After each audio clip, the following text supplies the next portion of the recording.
Eagles won Super Bowl 59. Do they have they The Eagles won Super Bowl 59. Did they lay out the blueprint? The Eagles won Super Bowl 59. Did they lay out the blueprint for success, and what can the Bengals do to get back to the Super Bowl? Welcome back to Around the Jungle. I'm Evan Stacy. And the Eagles won Super Bowl 59 in blowout fashion, beating the Kansas City Chiefs. And I think there's a lot of things that the Bengals can draw from this game. First being the Eagles won in the trenches. The Eagles had 6 sacks, I believe, on 0% blitz rate. They didn't blitz at all, and they were just making Patrick Mahomes' life as hard as possible, and that made him throw off-errand throws and throw.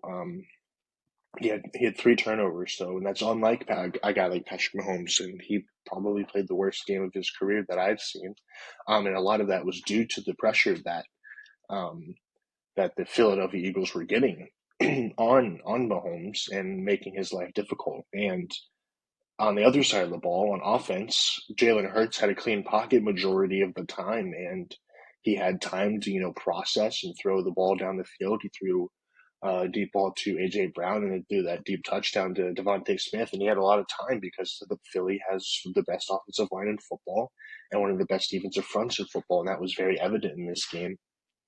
And you could tell that the Chiefs were just not ready for that level of physicality.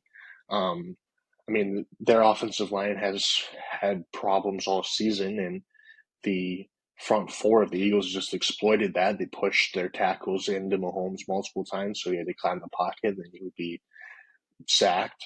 And then you have on the other side, like the Eagles' offensive line, I mean, they're going up against Chris Jones, who's one of the best, who's the best defensive tackle in football, and then George Karlaftis, who's not too shabby of a player either in a Chiefs defense that was getting a lot of sacks. I mean, you look back at the Bills game just a couple weeks ago, and I mean, they sent that all-out blitz in that third down play, and we really only saw Hurts get pressured, I think, probably 3 or 4 times, but he handled it well, obviously, and played a pretty clean game, and that's also helps with his rushing ability.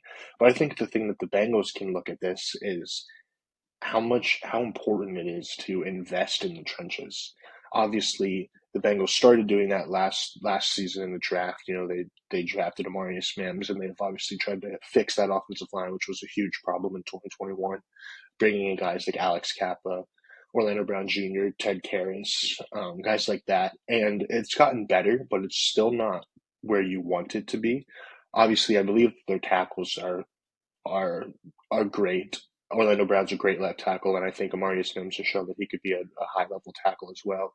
Obviously, the interior is a problem. Alex Kappa was really bad this year, and Cordell Wilson wasn't much better and Ted Karras has been solid. But I think if the Bengals are watch that game and said, all right, we need to start investing here in the trenches. I mean, you got, I mean, that offensive line for the Eagles has been together for a while, but they've also had a lot of turning pieces. I mean, you had just a couple of years ago, um, excuse me, last year, Jason Kelsey, one of the best centers of all time, you lose him. Cam Jurgens comes in, replaces him, and he does a phenomenal job. And then obviously Jordan Mailata, Lane Johnson, Landon Dickerson, they've been there for a while, have been really good. But they bring in Mekhi Becton at right guard, who many people believe was a bust and really had no future in the NFL anymore. And he played really well. And he's a player that me and Zach highlighted as a guy that the Bengals could consider going after in our offseason video, which you guys should go check that out. It's a good video where we go, explain what we believe the Bengals should do in the offseason. But I mean, they kind of resurrected his career. And obviously, they have probably the best offensive line coach in football. But with the Bengals bringing in a talented offensive line coach, I think that's obviously going to help. But I think they also need to prioritize that in the draft and in free agency if they can, because we highlighted that Alex Kappa is probably going to be a cap casualty, so that'll open up a hole at that guard spot. So they really need to make sure that they hit that. And then on defense, obviously our defense last year was horrible. Um, and a lot of people in mock drafts and who people who were are close to the Bengals have said like you probably should draft edge rusher, probably draft defensive line because this is one of the deepest classes in recent memory from the defensive line, obviously. And you have Trey Hendrickson, who 17.5 sacks, sack leader. He's great. You have your proven, elite pass rusher. So now you need to get complementary guys around him. And I think that means bringing in an edge rusher in the draft, trying to get a defensive tackle in free agency. And I think the biggest thing that they need to really do this offseason is to build through the trenches. I think that's huge. They need to invest a lot of money in the trenches because even if you go back to like high school football, games are won in the trenches. It's been a thing since football's been a thing. Is that football is won in the trenches, and the Eagles showed that. Obviously, the Eagles are a very talented team, but they're also very similar to how the Bengals are. I mean, you have Jalen Hurts, who's one of the top paid quarterbacks. Joe Burrow, obviously top paid quarterback. They paid AJ Brown a lot of money. Jamar will be getting a lot of money in his extension this offseason. And then Devontae Smith got a contract extension that's decently big. So if they do decide to bring in T. Higgins, he'll be more, but kind of the same way. So they have money allocated to the same amount these players that the Bengals will have.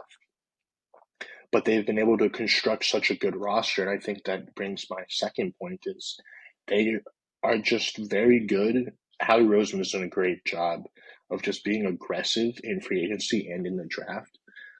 Obviously, their big free agent this year was bringing in Saquon Barkley. He completely changed the dynamic of that team, but they've really been hitting it in the draft. That's where they've gotten a lot of their good players. Obviously, in 2020, they drafted Jalen Hurts.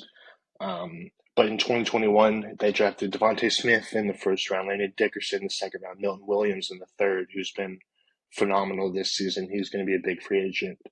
And then 2022, you got guys like Jordan Davis, who they drafted at 13, who was really talented, but he slipped because of off the field issues. Cam Jurgens, who they got in the second, he's been really good slotting in that center position. Nakobe Dean fell to the third round because of some size difference. He's been okay, but I mean, still a solid player. And then 23 is kind of the same thing. You draft Jalen Carter at 9, again, had off the field issues. Nolan Smith at 30, a lot of people kind of questioned whether he was going to be, how effective he was going to be as a pass rusher in the NFL. And this year he played phenomenal. And then, I mean, in this past year, their biggest need was secondary. They drafted Quinton Mitchell at 22, who slid, and he was the CB1 in my book. And then Cooper DeJean fell to 40. He was probably CB2.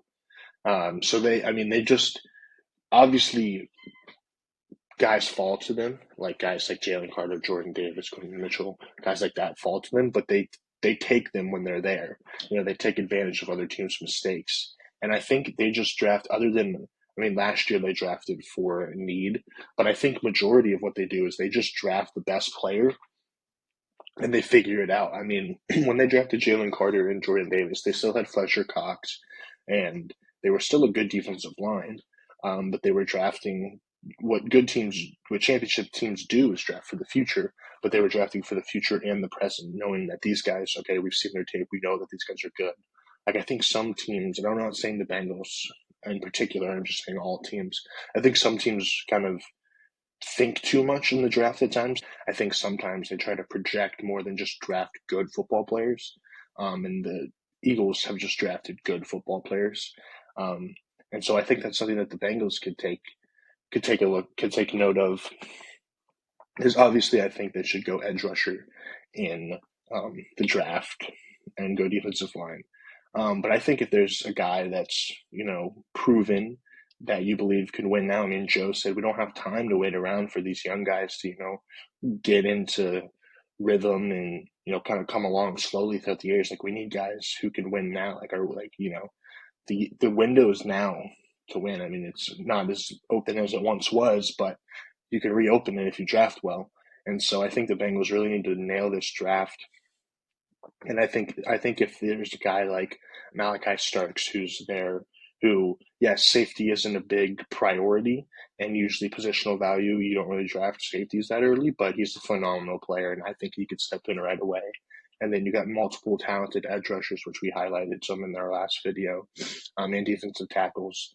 And so I think they've been trying to take guys a year, 2 years ahead, like guys like Miles Murphy, who and guys like Dax Hill, and guys who have been good, but they're kind of banking on that potential, and they haven't really panned out just yet.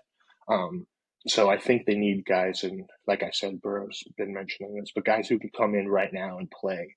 And I think the Eagles have done a really good job of just letting the draft fall to them, to look over what the board looks like at their spots, and then just draft the best football player.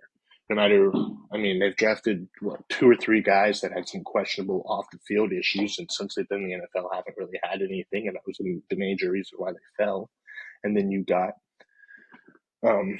like guys who, like Nakobe Dean, they're like, oh, he's too small, or Nolan Smith, he's too light. But I mean, they looked and they're like, these guys were on a Georgia defense that was the best defense in the country for 2 or 3 years, won 2 national championships. They're proven to be good leaders, be good football players at the highest collegiate level, and they're like, we're just going to take them, and it's obviously worked out for them. They drafted 4 or 5 Georgia guys, and now they're in the Super Bowl or won the Super Bowl. And it's not like they've had this consistency. I mean, they have majority of their roster has been consistent, but they've been to 3 Super Bowls in 6 years? Yeah, 6 years. Won 2 of them. Howie Roseman's been there the whole time, obviously, but they've gone through different coaches, different coordinators, different quarterbacks. Um, but they just keep seeming to hit when they need to. And obviously, it's not every team can be like the Eagles. The Eagles are one of the most talented teams in the NFL, and it's tough to replicate that. But I think the main things that the Bengals can take away from this game is draft good football players who can play now, and I think that should be their priority, and I believe will be, and to build in the trenches first and then go out from, because obviously we have one of the most dynamic offenses in the NFL, and if we can boost the trenches up, that only helps. And then if you can get better edge rushers, that makes the whole defense better, and you can get pressure on the quarterback. So I think that's one of the two main things that the Bengals can kind of learn from this Super Bowl and the Eagles roster construction.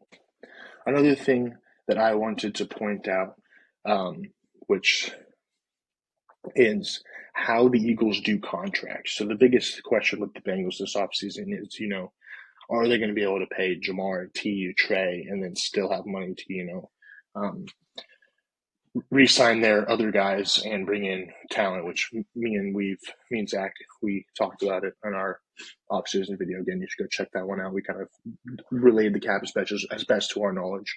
But the biggest thing was, so the Bengals top 10 cap hits take up more than 58% of their total cap space. And then the Eagles, on the other hand, their top 40 or their top 10, only takes up 40% of their cap space. So the way that they allocate their contracts is they push the money down the line. So if you look, let me pull it up real quick. So for example, Jalen Hurts is an 8% cap hit percentage compared to Burrow's 16.8 percentage. And I'm not saying that we shouldn't pay Burrow. I 1,000% believe that we should.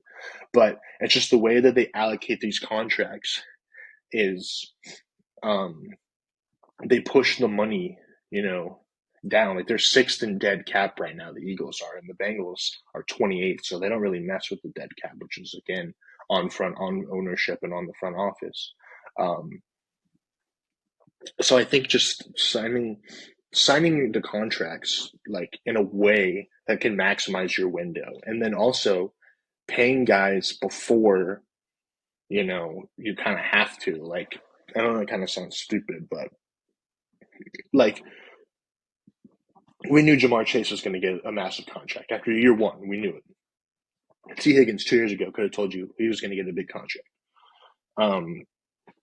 You pay these guys early, then their cap hits are smaller and they're cheaper, and then that allows you to maximize your value. But now the Bengals are looking at Jamar Chase coming off a triple crown, one of the best seasons, and that's from a wide receiver ever.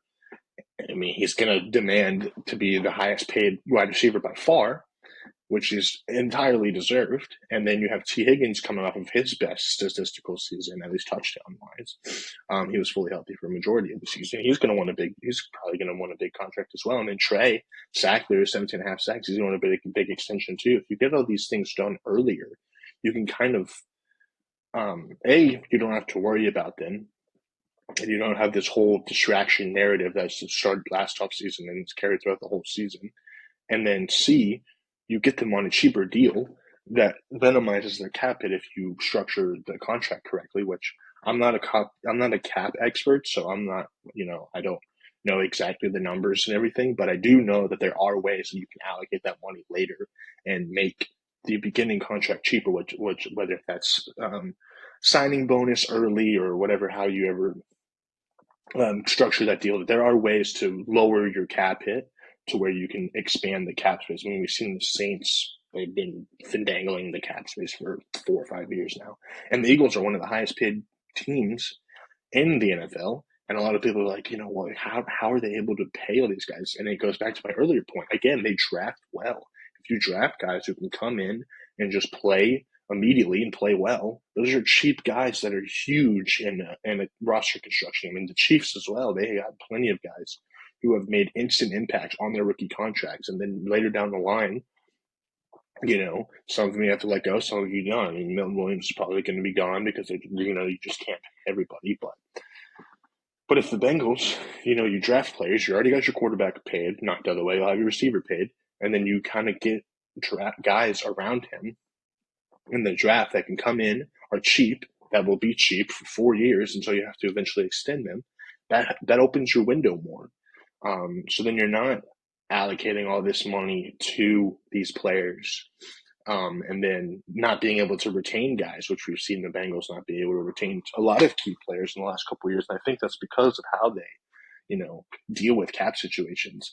But again, I think just the biggest thing that the Bengals can learn from the Eagles is to build in the trenches and prioritize that. Draft. I don't want to say draft well because it's very difficult to draft as well as Howie Roseman, but draft quality players that can make impacts right away and then structure contracts to a way that makes the cap flexible. I think those are the 3 things that the Eagles have shown as a blueprint to success. I think the Bengals can copy that.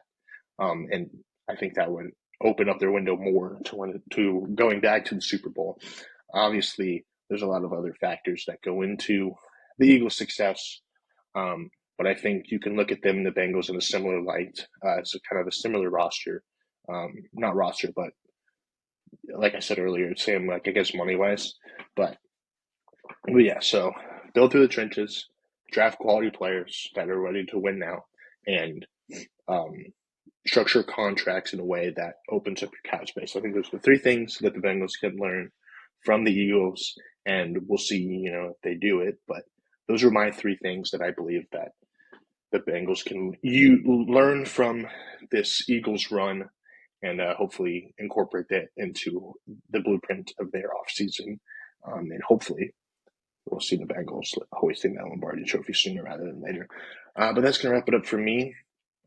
Comment down below if you guys agree, I guess, and what you guys think that the Bengals should be prioritizing in the offseason, what do you think they should be doing. Make sure to like and subscribe if you enjoy. We have a lot of offseason content for you guys as we're now officially in the NFL offseason. So thank you all for watching. We'll see you guys in the next one. Peace.